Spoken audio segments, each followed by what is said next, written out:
Deixa eu só pegar aqui as questões. Isso aqui tudo a gente falou.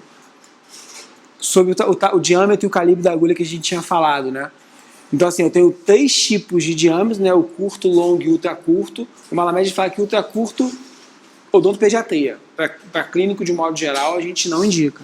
Botei aqui? Botei.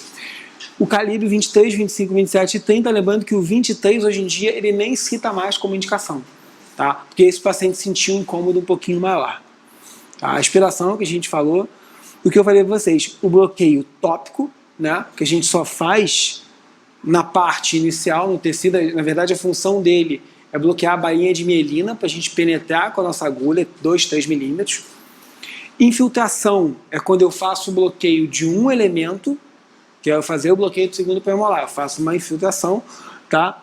Ou que a gente, na verdade, desculpa, infiltração que a gente faz no palato.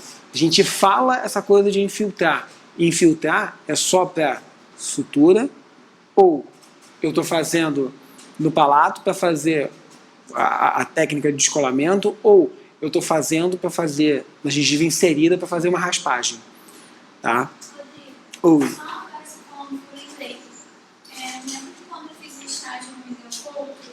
tinha muito isso de, tipo, criança, trauma doméstico, alguma coisa assim, aí teve aquela injúria, e aí eu lembro que a primeira coisa que eles faziam era jogar o líquido do anestésico na própria ferida. Então, isso é errado. Na verdade, você não pode nem infiltrar dentro da ferida. Ou você faz um bloqueio de campo, né? Ah, o paciente chegou com um corte aqui muito próximo. Você pode fazer anestesiar em volta, ou um bloqueio de nervo, que seria o mais recente. Por exemplo, o paciente está com um corte aqui. O ideal nunca é você injetar na ferida. O ideal é você fazer um bloqueio de campo. Lá, eles bloqueio de nervo. Assim, primeiro, eles nem encostavam a agulha, mas eles jogavam o anestésico na ferida e depois eles iam fazendo essa infiltrativa ao redor da... Sem explicação científica. Eu sempre fiquei pensando, gente, será que é porque tá aberto e aí, tipo, absorve? Não, você tem uma absorção, mas você tem sangue também naquela região às vezes saindo, então a tua absorção vai ser muito pouca. A área C está seca para o anestésico funcionar. Por que a gente prefere sempre o anestésico, a pasta que a gente usa, e não o anestésico em spray ou o gel? O gel porque você não consegue manter naquela região, fica escorrendo. O spray, na verdade, a FDA em 26 de junho de 2014 proibiu a venda do spray em farmácias e o gel em farmácia. Porque relataram 22 casos, sendo dos 22 casos de complicação com crianças, 6 crianças foram a óbito. Odontopediatra, que a gente vê muito, que a mãe chega para vocês e fala assim, meu filho, eu comprei o Nenedente, que é o nome farmacêutico, apliquei porque estava coçando porque o dente está nascendo. O anestésico só funciona quando a mucosa está seca. Criança saliva muito. Aí o que acontece? A mãe aplica, engole, tá chorando de novo, aplica o negócio. A criança fazia toxicidade ao anestésico tópico. Não, isso que eu ia falar. Só existem 2 tipos de anestésico tópico no mercado, a lidocaína e a benzocaína. Quando você está trabalhando com gel e spray, é lidocaína. A pasta é de benzocaína. Tá? É lidocaína. Aí você tem a 5% ou a 10% também. Então, assim, a toxicidade aumenta muito. Nossa é a 2%, né? Isso já fica na ferida do anestésico tópico? Não, o anestésico líquido. Eles pegavam. Jogaram. Também não tem. Sim. Mas eu lembro que na época eu ficava olhando lá. Deve dar. Não, para que eu não posso nem falar, porque assim, eu fiz residência no Miguel, então eu conheço todo mundo de lá, mas assim, isso eu nunca tinha visto lá não. Mas não fosse nada cientificamente provado. Tá? Uma complicação que a gente pode ver no alveolar superior posterior, que eu falei para vocês, o hematoma. Tá? Por isso que a gente penetra no máximo 16 milímetros em adultos de tamanho convencional, adultos menores, pediátricos de 10 a 14 milímetros. É isso que pode acontecer. A gente atinge no plexo venoso. Tá? Só da agulha encostar no plexo venoso, gente, já vai ocorrer o hematoma nessa região. Uma outra coisa que pode acontecer também no alveolar superior posterior, voltar aqui, é a anestesia de metade do palato. Tá? Isso já aconteceu comigo na clínica, eu já fiquei desesperado na época. Eu falei, cara, o que aconteceu? Fiz alguma droga. Só que isso aí pode acontecer mesmo. O nervo alveolar superior e posterior, você fica muito próximo da artéria maxilar. Quando você anestesia com vasoconstritor próximo à artéria, o que acontece com o calibre da artéria? Diminui. Continua a vascularização, mas você tem uma diminuição. E aí você pode ter isquemia de hemipalato. O palato fica metade dele totalmente isquemiado. Você tem que anestesiar, na verdade ele só está com um suprimento sanguíneo menor. Não tem dano de necrose nem nada, porque quando o anestésico o vasoconstritor for saindo, vai voltar ao normal. Uma coisa legal de vocês saberem sobre a epinefrina. A epinefrina, ela sai 6 horas depois da sua aplicação. Tá? E para ela ser efetiva como um vasoconstritor local, você precisa infiltrar ela 7 minutos antes de você realizar a tua incisão. Tá? Isso aí está descrito no Malamed quando ele vai falar de epinefrina. Tá? Então ele tem duração de 6 horas, então você tem que avisar o teu paciente o quê? 6 horas depois da anestesia é normal sangrar um pouquinho. Por quê? A epinefrina vai sair por completo. E você aplica ela 7 minutos antes de fazer a sua incisão para que você tenha uma vasoconstricção eficiente ali. Deixa eu voltar aqui. Então a questão 38, foi a questão da Prefeitura do Rio de 2013, o hematoma é um derrame de sangue para os espaços extravasculares e pode resultar da lesão inadvertida de um vaso sanguíneo. O bloqueio nervoso que pode produzir o pior tipo de hematoma para o controle devido à localização anatômica é o bloqueio de qual nervo? Alveolar superior posterior. Lembra que eu falei que o bucal você pode ter hematoma? Você pode ter hematoma. Hematoma do bucal é o quê? Local. O alveolar inferior você também pode ter hematoma. Local. O único que você pode ter, o extraoral, alveolar superior posterior. Tá? O hematoma, com as técnicas de bloqueio anestésico, é convencional. Por quê? Você tem vários vasos ali e você pode lesionar. Só de penetrar com a tua agulha. Oi. O superior, posterior, mas principalmente se for aquele que pega também Não. O alveolar superior posterior você pode ter. Quando você usa a técnica do maxilar, aí a tua casuística aumenta muito. Por isso que você não deve usar agulha longa para bloquear. Se você falar para mim assim, Rodrigo, eu vou bloquear o alveolar superior posterior. É agulha curta. Se você usar agulha longa, é o que ela falou, a técnica é a mesma. Você vai estar bloqueando o maxilar, com um risco maior. No alveolar superior, usando a curta, fazendo o alveolar superior posterior. É difícil de você ter. Mas o problema é você penetrar mais fundo. Mas se você for 16 milímetros, dificilmente você vai ter essa complicação. O problema é quando você ultrapassa esses 16 milímetros. Tá? A gente já falou da porcentagem. Eu vou partir para as questões para a gente... Uma coisa do infraorbitário são importantes, os pontos de reparo. Tá? Quais são os pontos de reparo do infraorbitário? Prega mucobucal. A prega mucobucal do segundo pré-molar, que é a mesma coisa que a gente faz para o nervo alveolar superior médio. Incisura infraorbitária. Onde é que fica a incisura infraorbitária? Palpem aqui a margem de vocês. Vocês sentem que tem tipo fosse uma fratura. Tecnicamente, você sente uma depressão aqui. Nessa depressão, é a incisura infraorbitária. E o forame infraorbitário, que fica de 6 a 8 milímetros abaixo dessa incisura.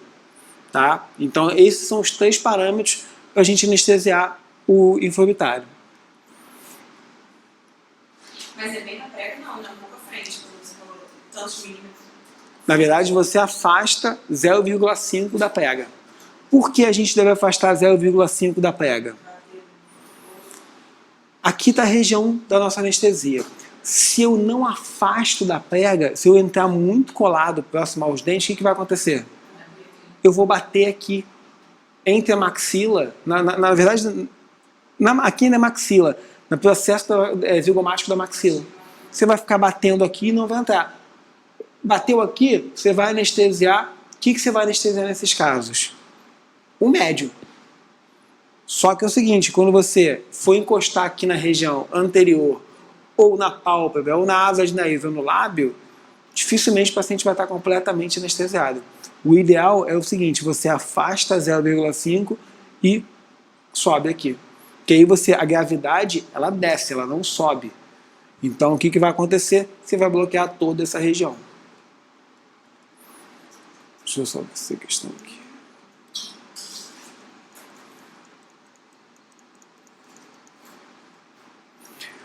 O que a gente chamava de tuberosidade baixa e tuberosidade alta. O ponto azul seria o nervo alveolar superior posterior. O ponto vermelho é o nervo maxilar. O que mudou na técnica? Nada. A técnica é igual. Você vai entrar na prega do segundo molar superior. Porém, o que vai mudar é a distância da minha agulha de penetração. Então, tecnicamente, é a mesma coisa. Só que o que pode acontecer? Aumenta o risco de você chegar no plexo venoso. Aí vai acontecer o quê? Um hematoma no pós-operatório, logo após a sua infiltração.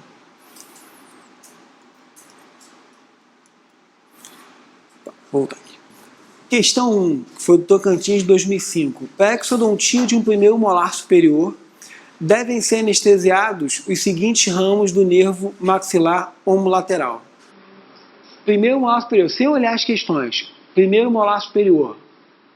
Quais são os nervos aqui da vestibular que eu vou ter que anestesiar? Posterior, porque o que o posterior vai anestesiar?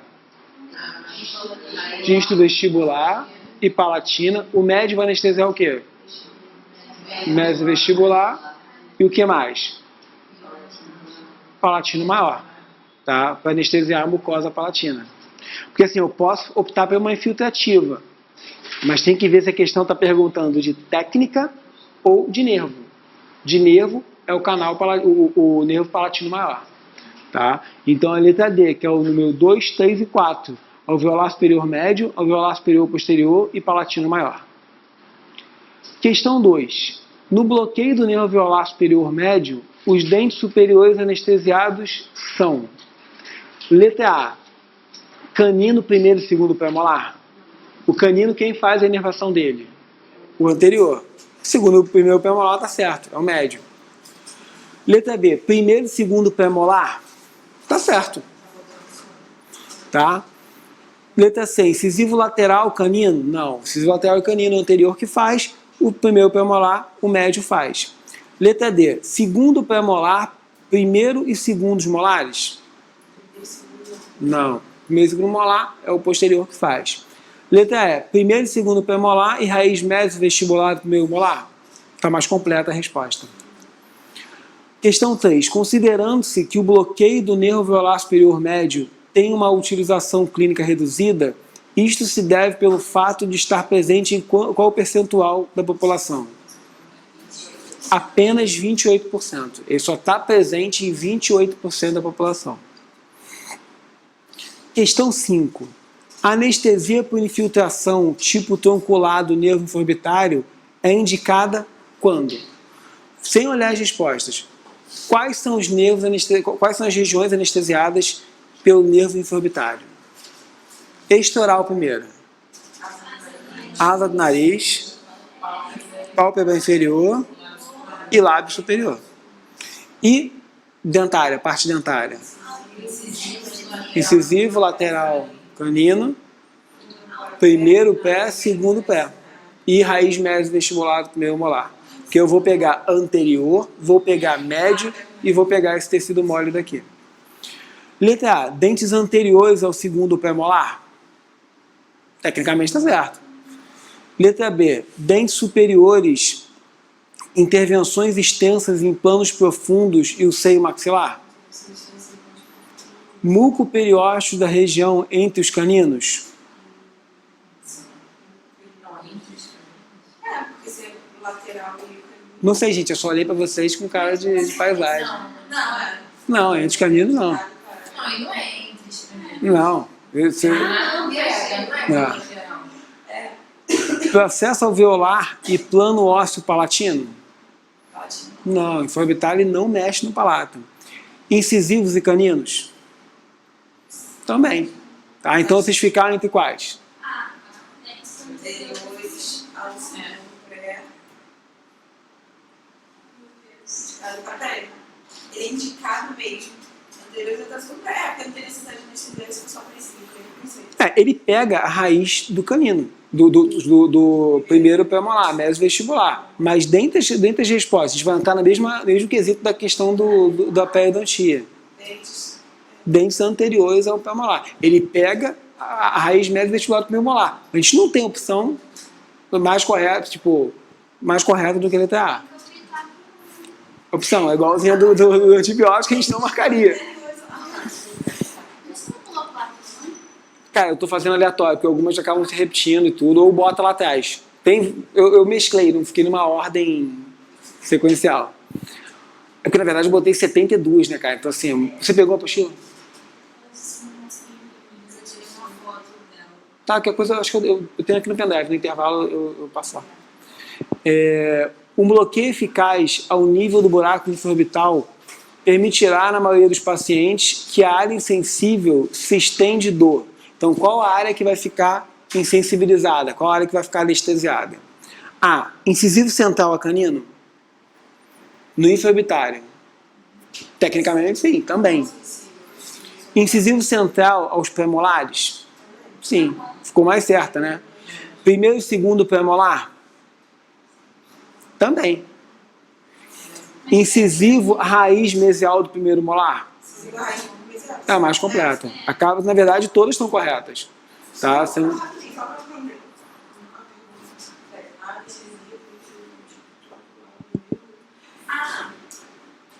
uma dúvida. Fala. Quando a gente dá ali no forame infraorbitário, a gente pega também o nervo que não sai do infraorbitário. A gente pega o nervo médio que está lá dentro. Mas a difusão chega nele. Mas quando... O que o nervo infraorbitário mesmo, ele nerva? O que ele nerva? Asa de nariz, pálpebra inferior e lábio superior. Só que na verdade ele acaba pegando as duas estruturas. Então assim, você não tem como dissociar. Você não consegue só anestesiar a parte tecido mole. Ele anestesia tudo de uma vez só. Tá? É por isso que você considera tudo o nervo infraorbitário. Mas até por difusão também, né?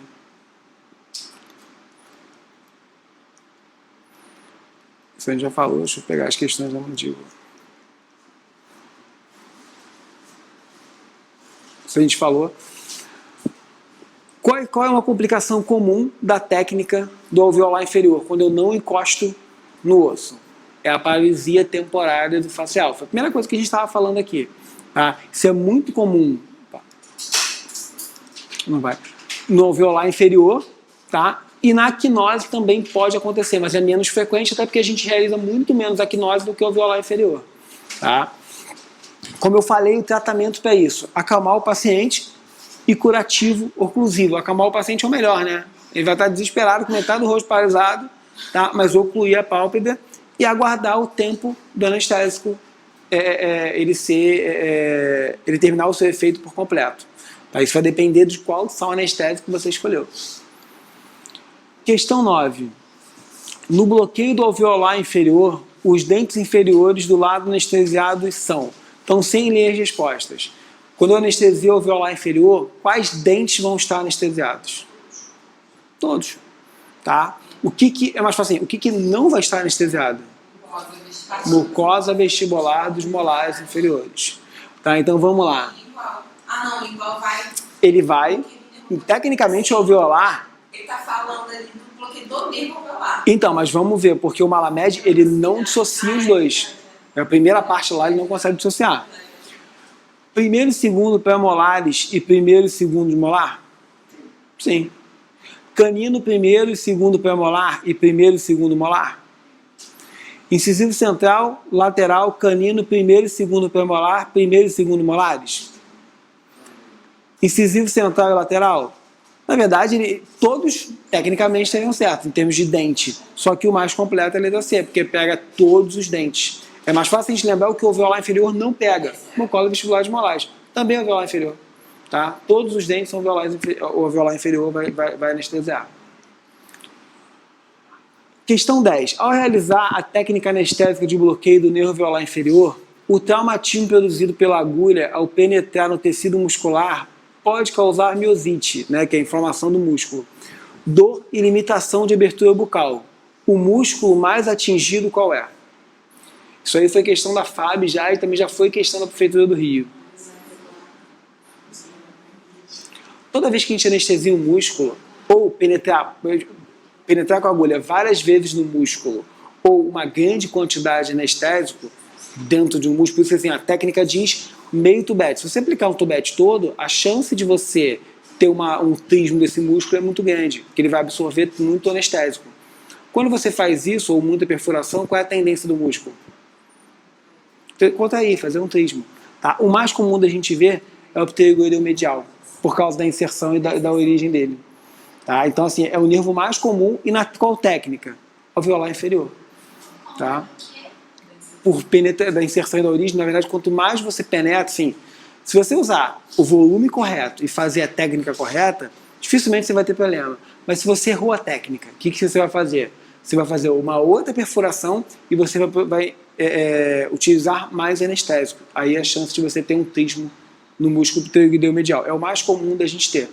E o que acontece muitas vezes, vocês anestesiam, aí o paciente chega em casa e fala assim, minha boca demorou um pouquinho, fica uma limitação de abertura de boca.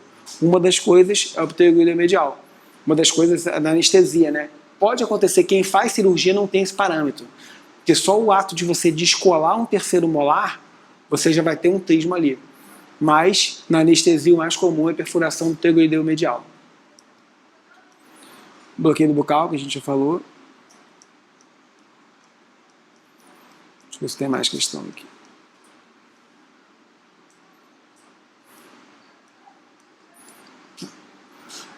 O que mais tem caído assim é a questão de equinose, por ser uma técnica que a gente quase não faz, a não ser quem trabalha com cirurgia e pega isso muito a nível hospitalar.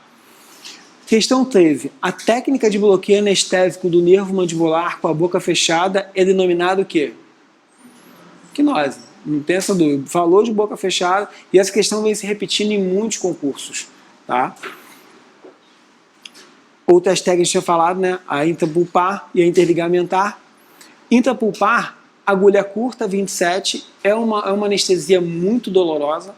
Tá? Você está indo lá na polpa anestesiando. Quem usa muito acaba sendo a endo ou a cirurgia por estar em contato, assim, às vezes se você não usar uma articaína na odontosecção, e na endo, eu tinha um professor mediano que falava isso, né, cara, muito sacanagem, o cara de cirurgia pega o fórceps, balança pra cá, pra lá, o paciente não sente nada, eu vou com uma lima fininha ali, o cara sente dor. A injeção de ligamento periodontal tem que se tomar muito cuidado, ela é indicada para quando você for fazer procedimento cirúrgico. Ela não está indicada para você fazer tratamento endodôntico ou tratamento restaurador. Por quê?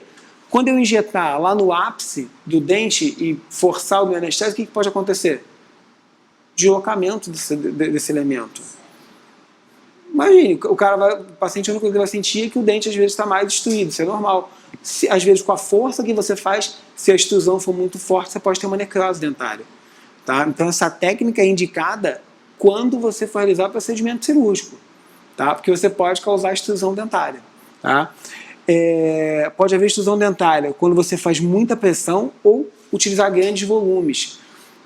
Antigamente se usava um outro tipo de carpule para essa técnica. Você consegue fazer com carpule convencional. Até a 4ª edição, indicado, era uma agulha calibre 23, hoje em dia é 27, que é o 25 que ele fala. A 25 é mais indicada. Porém, quando você faz essa pressão muito forte, você pode causar extrusão. Se vocês olharem no livro, no capítulo de seringa do Malamed, ele mostra uma que parece uma pistola. É o que é usado para o ligamento periodontal. Fratura de agulha é extremamente raro. Hoje em dia a gente dificilmente vai ter, a não ser que o cara não deixe os 2 milímetros para fora. Ocorre hoje em dia, tem um estudo do Malamed, do Pogel, de 2009, que eles mostram o seguinte, que na maioria dos casos ocorre por quê? Utilização de agulha curta quando se indica agulha longa, que é na alveolar inferior, ou a penetração completa da agulha. Eles têm um caso de alveolar superior posterior, que foi uma agulha curta, mas o cara penetrou toda. Penetrou toda, se o paciente virar ou der um tapa na sua mão, fratura. Eu lembro, tipo, quando eu era acadêmico, meus pais são dentistas, né, cara? Então, assim, cara, a minha mãe, um paciente especial, ela sempre anestesiava, e mesmo minha irmã mais velha é paciente especial, ela quis largar a odontologia na época. A secretária sempre segurava a mão e a mãe segurava a cabeça. Nesse dia, ela fala que Rodrigo nunca fiz isso e foi a primeira vez que fiz isso. A secretária segurou a cabeça e a mãe segurou a mão. A mãe soltou a mão da criança, no hospital só tem agulha curta, ela deu um tapa. Quando ela tirou o carpure, a agulha estava presa lá e não dava para tirar. Então, assim, a cabeça dela surtou. Ela não sabia, ela perdeu a reação na hora. E aí o colega falou, deixa aí, não tem problema. E realmente, tecnicamente, a agulha hoje em dia ela é descartável, não tem um nível de contaminação muito grande. Se você deixar a agulha ali, ela não vai migrar mais que alguns milímetros, 2, 3 milímetros. Tá? Você faz acompanhamento tomográfico hoje em dia, porém, o Malamed ele já citava em algumas edições a cirurgia para remover. Só que é o seguinte, eu não conheço ninguém que tentou fazer isso. Porque é o seguinte, você deixa a agulha lá, ela não vai migrar mais que alguns milímetros. É igualzinho. O Malamed ele cita isso, você deixar e acompanhar por tomografia. Só que nas últimas edições ele cita cirurgia. É literalmente uma agulha no palheiro. Essa foto aqui, cara, é exclusiva, porque é o seguinte, a agulha não tem sangue. Você imagine você, músculo, pele, o dano que você pode causar tentando remover é muito maior. Mas assim, não corre o risco dela furar, sei lá. Não. Cara, eu vou te falar, o medo da paciente é o seguinte, porque falavam pra ela que a agulha ia sair daqui, ia correr o corpo todo e atingir o coração da criança. Nunca. São alguns milímetros, você só vai acompanhando. Ela é mais comum no alveolar inferior do que no alveolar superior. Eu acho que a proporção do POG é assim, tipo, 16 casos, 15 em alveolar, alveolar inferior e 1 em caso em alveolar superior posterior. Mas, quando isso aconteceu com sua mãe, a mãe do paciente não entrou assim, no processo? O Malamed fala, o paciente pode processar. Só que, tipo, controlaram na hora. E assim, isso não é uma coisa tão incomum não. A minha orientadora mostrou um caso, tem um mês atrás, de um alveolar superior posterior. E o meu irmão é professor, ele trabalha num colégio que a professora que dá aula com a gente falou assim, meu marido foi no dentista, a agulha fraturou e tudo. Aí teu irmão pode ver e tudo. Ele mandou o raio-x panorâmico, você vê. Então, eu acho que é o que está aqui na aula. Isso aqui. A agulha ficou fraturada lá. Só que eu tinha recebido uma ligação 2 semanas antes de uma staff minha, quando eu era do hospital, que tinha acontecido no consultório que ela trabalha. Fazendo endodontia. Na anestesia, o paciente mexeu, a agulha ficou, a agulha é curta. Tá? Então, assim, acontece. Não, cara, eu sou atrás. Eu conheço 2 casos. E vi um da minha orientadora, 3 casos. E assim, eu sempre fico com um pouco de medo. Sabe qual medo que eu tenho? Vou até compartilhar. Oi, gente. Oi, gente, meu nome. Mais um dia. Então, olha só, eu morro de medo, assim, porque a gente que é odontopediatra, a gente faz muito, pelo menos eu faço muito alveolar inferior. Porque é mais rápido, é mais. Vocês são mais propensos a ter isso, cara. Pois é. Então, assim, porque você tá cantando com a mãe. Então, assim, né? Às vezes é complicado. Mas, assim, às vezes eu tenho a sensação, assim, não é a sensação, mas eu fico com medo de, mesmo que eu deixe esses 2 milímetros da agulha, dele mexer e entrar o resto. Não dá. Ele não vai ter espaço físico. Então, assim, se você deixar 2 milímetros para fora, por que a gente deixa 2 milímetros? Você pega um porta-agulha, vai e puxa. O problema é você não deixar esses 2 milímetros. Vai entrar e você não vai conseguir pegar. O problema todo é esse. Mas se acontecer de quebrar e ficar os 2 milímetros, mesmo que você a criança chorando, mexendo, eu tenho medo de terminar. Não, o problema não é ele entrar. O problema é você conseguir abrir a boca dele para chegar. Exatamente. Cara, criança é um tratamento à parte. Eu sempre falo assim, mas a minha mandou uma foto de um segundo molar deitado. E o terceiro molar eu vi que não tinha raiz. Eu perguntei assim, qual a idade do paciente? Que a horta tinha pedido para extrair. Aí eu falei assim, ela, 11 anos. Eu falei, cara, o meu problema não é o dente sai. O meu problema é a pessoa que está com esse dente. Que não vai deixar. Olha só, criaram odontopediatria para todo mundo mandar para vocês, cara. Para tirar dente de criança. Nesse caso, você não pegou? Caso? Na faculdade não dá, cara, porque assim, na faculdade não, porque assim, cara, você vai fazer, e graças a Deus, até no consultório eu sempre caminho para o odontopediatra, tipo, não tem essa... Não, Não, aí você tem que fazer. Pra onde? Sedação. Todos os casos que eu tenho de criança é sedação. Não. Aí você Midazolam, não, midazolam. Nem, Mas nunca... aí você pode... Ah, você... Não, aí tudo bem, dá pra fazer, mas assim, exodontia de uma forma geral, não dá, assim, é difícil, porque assim, o problema não uma das faculdades de trabalho, o odontopediatra falou que não faz mais extração. Eu falei, meu irmão, o problema pra mim, se o odontopediatra estiver do lado, beleza, porque vocês sabem as técnicas, a gente sabe fazer a extração, mas é bem complicado. Fazer a contenção é completamente diferente. Bem diferente. Você não vai. A criança fala assim, não vou abrir a boca, acabou, não vai abrir a boca, não tem jeito, cara. Vai fazer o quê? Mas assim, com sedação funciona. Ah, vai. Então, aí todo mundo fala que o odontopediatra é um bicho doce, né, cara? Olha só. Isso é tudo mentira, né? Isso é tudo mentira. Cara de pau. Então, assim, a gente tecnicamente pode deixar a agulha lá desde que você acompanhe radiograficamente, tomograficamente essa paciente. Anualmente, você falou. Hã? O acompanhamento é anual. Tomográfico ou radiográfico você pode fazer anual, porque não vai andar mais que alguns milímetros.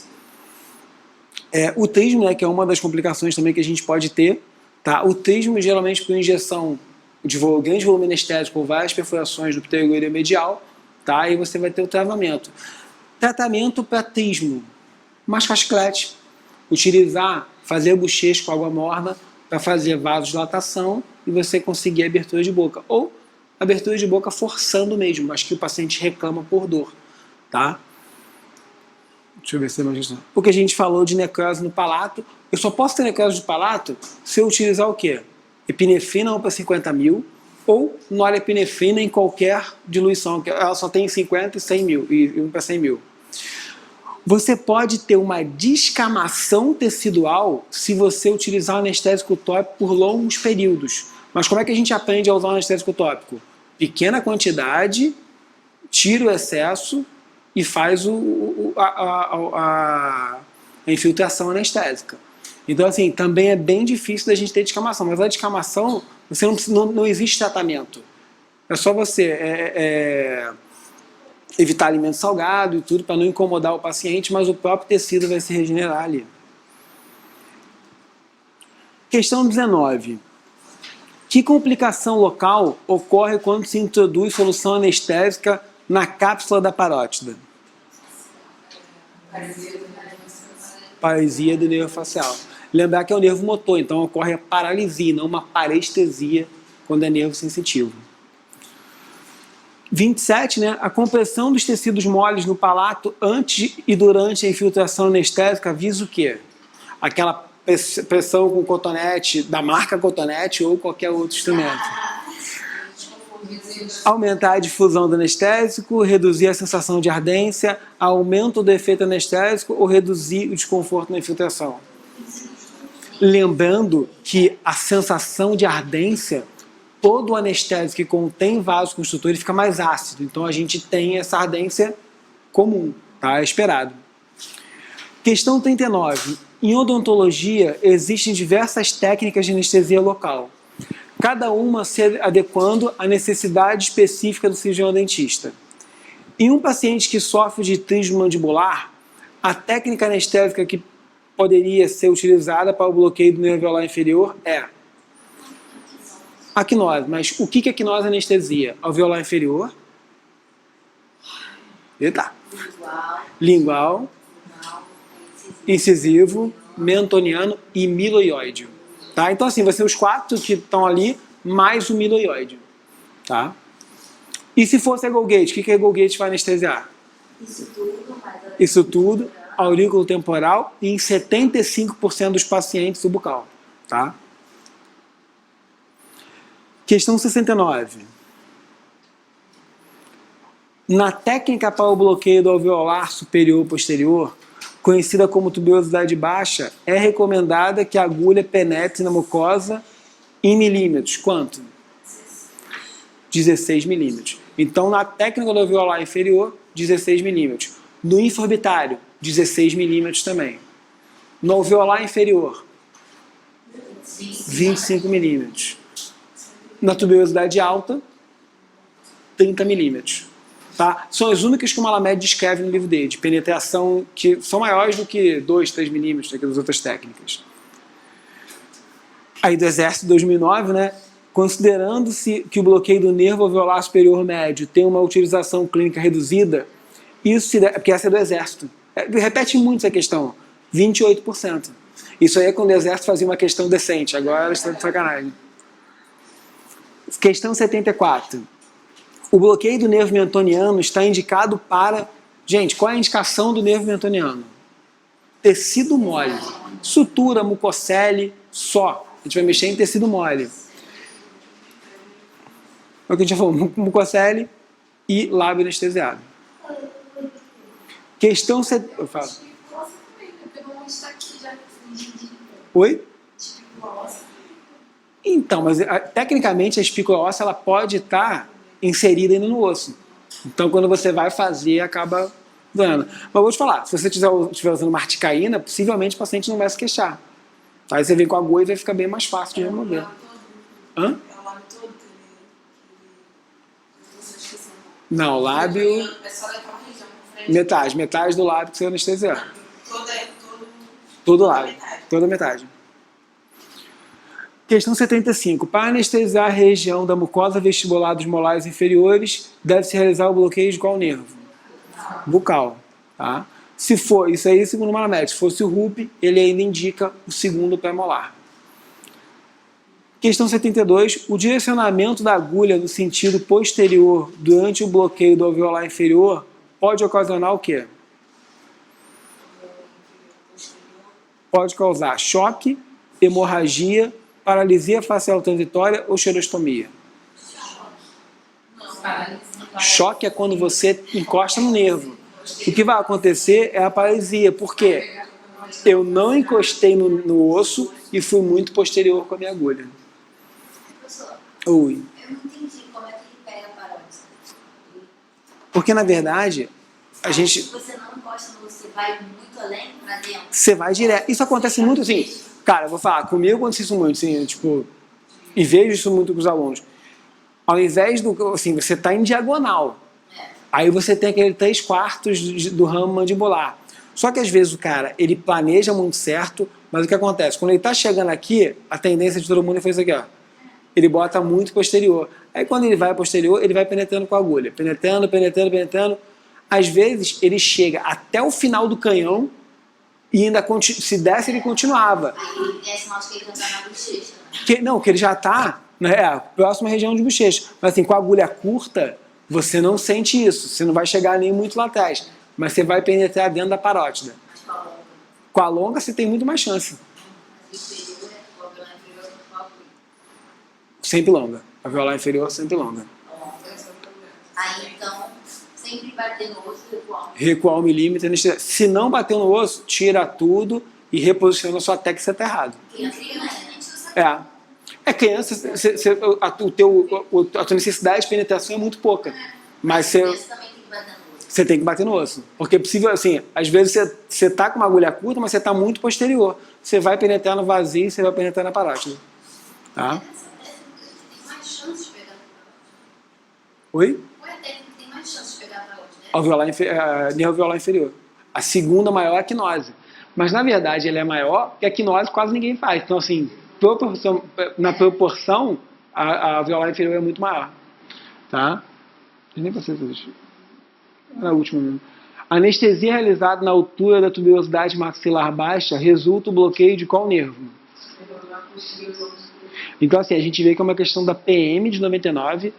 Tipo, a edição já tinha trocado e eles continuaram chamando de tuberosidade. Tá? Gente, então a gente fecha